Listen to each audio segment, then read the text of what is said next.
No, this team, it was a disappointment.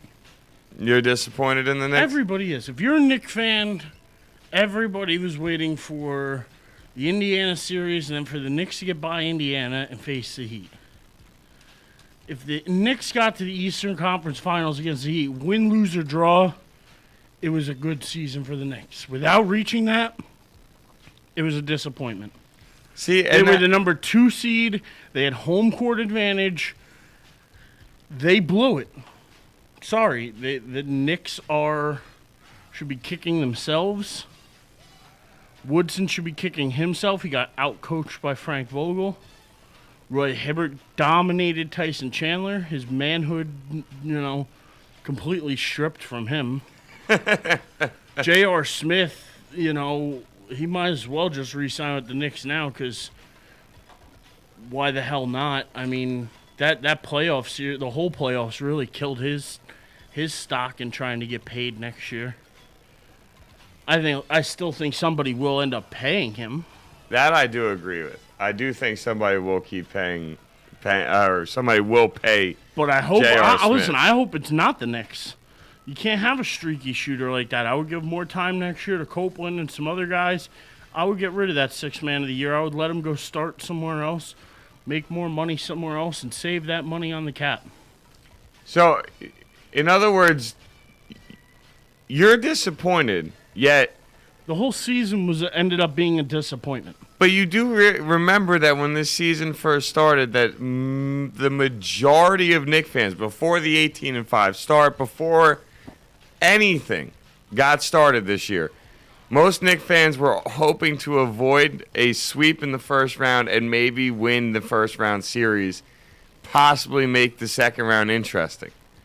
That's what this season started with as Knicks fans. No, this season, with Melo healthy, with everybody they had and the pieces they picked up, to me, they were a team that it was Eastern Conference Finals or bust. And that was from the start of the year. What do you get for making the second round of the playoffs? Nothing. Literally nothing. You don't get anything for making the conference finals and losing either. Yeah, but at least if you get to the conference finals, you could be like, all right, I made it to the finals of my conference. I was one of the top 2 teams. Now you're like one of the top 8 teams, and that doesn't matter for nothing. Doesn't matter for anything. I'm sorry. Making it to the second round and losing to the Pacers in 6 games is a disappointment. It is a monster disappointment. I can see for the money they've spent on the guys they've spent it on, this season has been overall, when it comes down to it and you look back on it, I'm not going to think of this year as a successful year for the Knicks. I'm going to think of it as a disappointment because they should have gone further. See, and to me, I actually feel the opposite. I think that you're a Bulls fan, though. Yeah, but I'm just saying, as an unbiased opinion, I think the Knicks should find some positive in this year. I get you. I'm with you. Yes, you'd rather the Eastern Conference Finals than the second round. You'd rather the NBA Finals than the Eastern Conference Finals. But this is a team that went extremely cold in the playoffs, still managed to go 6 games with Indiana, had an opportunity to beat Indiana. It was a 1-point game with 5 minutes left in Game 6. And I'm telling you now, I think if you go back to New York for a Game 7, I think the Knicks take this series. But if I'm a Knicks fan, I'm not disappointed with the year. I'm disappointed on how we went out. No, I'm disappointed on the whole year. The whole year culminates to that. The whole year, it's all summed up in that Pacers series. See, to me, I'm disappointed with how they went out. The fact that you got outshot so dramatically on free throws, I'm listening to some guy on the radio on the ride down calling and say it's a conspiracy theory and the NBA didn't want the Knicks to win. And I'm sorry, that's a load of crap simply for the fact that the NBA, as well as fans around the entire country, understand that there are more ratings involved with a New York team than an Indiana team. More people rather have watched New York, Miami than Indiana, Miami. So to say it's a conspiracy theory is just a load of crap. You got outshot on conspiracy. You got outshot on the free throw line because you shoot jump shots and you don't drive the hole. Indiana can't make as many jump shots as the Knicks can on a regular basis, so they drive the hole. They play inside-outside basketball. It's part of the way that style of basketball works. You get fouled more than the other team. So when I heard that, I thought it was hysterical. I mean, like I said, I'm disappointed with how they went out. I don't think the Knicks look at this year, though, as a disappointing year. That part I disagree with. Since we're talking about them, I might as well bring this up. Did Mike Woodson do enough to keep his job? I think most people will agree he got outcoached by Vogel. But did he do enough to keep his job and come back next year as Knicks coach? Yeah, he'll be back next year. Okay. And I hope he's back. I don't think he did a bad job with this team. I think with the personalities and the injuries and all that kind of stuff that went on, I definitely think he deserves to keep his job in New York. And, I mean, the really only other thing that this game and this series made me think of to bring up on today, because I agree, it was Saturday. And you want to put it back, fine, I'm with you. But the one thing that I feel like, and I could be wrong, but I truly feel like that Derrick Rose should have came back on that series?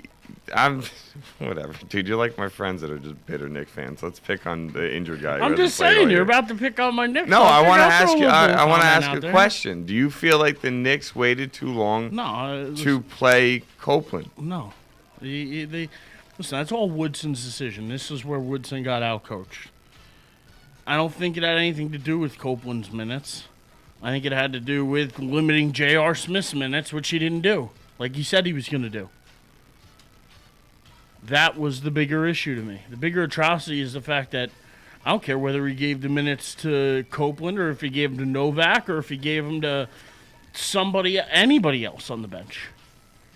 The problem to me is the fact of just leaving J.R. in constantly. J.R. Smith playing 30 minutes a game. He should have been cut back to 15 or 20. That, to me, is the bigger atrocity of all the things that Woodson did wrong. Telling everybody he was going to cut JR's minutes and then not cut him, that's the problem. I mean, JR played well in Game 6. I mean, helped cut down that 13-point lead that Indiana had to get the lead. Of 11. I don't think that's very good. I'm going to double-check myself, but I'm pretty sure he was 4 of 11. You might be correct. I don't know his actual shooting numbers from Game 6. I just know that I have a big, message box in the iPhone with all my friends, and every single one of my friends except for Joey Balls is a Knicks fan. And all I kept seeing was JR 3, JR, he's on fire, he's a monster, JR. No. If there was a monster in a game, it was Melo.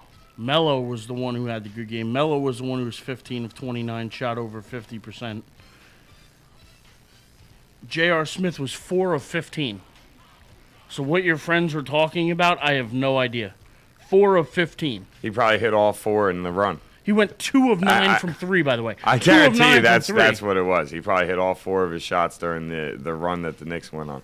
That's probably why my friends are going nuts. 35 minutes. That's what I'm talking about. Now, forget Copeland's minutes. Forget Kidd's minutes. Forget Stoudemire's minutes, who he could have gave some more minutes to. Stoudemire had 6 minutes in the game. Copeland played 19, so it's not like Copeland didn't play that much in Game 6. The problem in this series, the problem all postseason long, believe it or not, was J.R. Smith. You have no issue with Melo disappearing in the fourth quarter? Not when he scores 39 points, goes 8 of 8 from the free throw line, and shoots over 50%. No, I'm not blaming Game 6 at all whatsoever. 2 of 9 in the fourth quarter with 3 turnovers in a one-possession game. Doesn't matter. He had a turnover every time they had a chance to take the lead. He turned over the ball. Melo was not the reason they lost. But when it mattered most, he choked. Doesn't matter. Okay. Doesn't matter. It didn't matter that he choked. Okay. I just want to clarify it. But even with J.R. Smith shooting that bad, the Knicks had a chance to win the game. Yeah. Melo has back-to-back-to-back turnovers when each one of those possessions, the Knicks could have taken the lead. He shot 2 of 9 in the fourth quarter. I don't have a problem with it. So when it mattered most, he disappears, and you're going to blame a guy that went 4 of 15 over an entire game. I'm blaming the whole series on J.R. Smith and Mike Woodson's coaching. I'm just saying, Melo cost Game 6 when it came down to crunch time. Melo scored 39 points at 7 rebounds. But when it mattered most, it did nothing. You can drop 30 points in the first half. If you score 0 when the game is close, listen, it means nothing. I'm not blaming this loss on Melo. It's just not going to happen. This loss was not Melo's fault.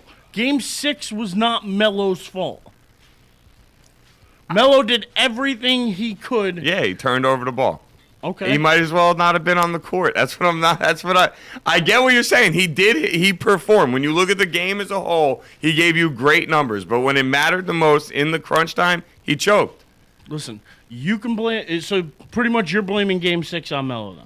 I will without a doubt blame Game 6 on Melo. No He way. disappeared in the fourth quarter and had 3 turnovers in a row when the Knicks on each one of those possessions could have taken but those the lead. possessions weren't in the last minute of the game. They were They were in down the final stretch. couple minutes of the game Final when couple, it but mattered not the in most. the final and minute. He didn't disappeared. miss the last shot. 2 of 9 in the Listen, fourth quarter. listen, you're not Disappeared gonna when it mattered most. All I'm saying is you're not going to convince me that's Melo's fault.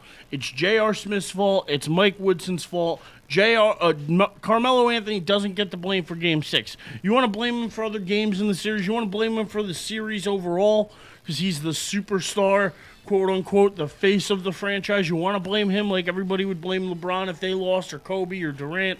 I understand that. Fine. You want to blame him for the series? Blame him for the series, but you don't blame him for this game. I do.